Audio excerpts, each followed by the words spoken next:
Pan ngày luri ti santa lei vang pavin sei dấu lâu ama banga ei lung se ting ei man kan ei poi leia kei ma ei ngày lut na gia đình van lal na cheng hin dan ha pi phan si ko zan dap la yin gam nan ku nga a hung pin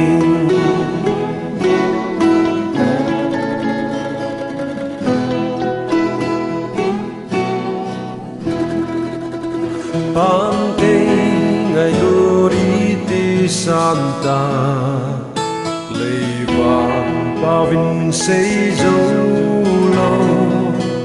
ama banga ei lung se ting ei man kan ei poi leia ka chon se thuai dam na dingin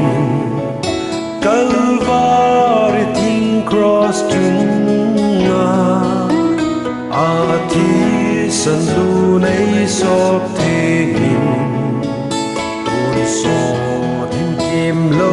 ei pita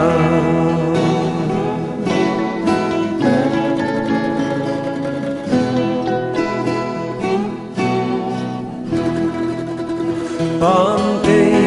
ngày luri ti santa lei vang pavin sei dấu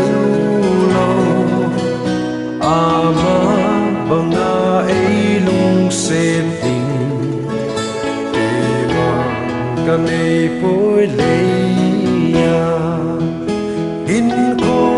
lam sao va jot na yin he na sa le hello vin ama akun va mang zong reng Sit nan ei zui zin hin ko lam sao va jot na yin he na sa le hello vin ama akun va mang zong leng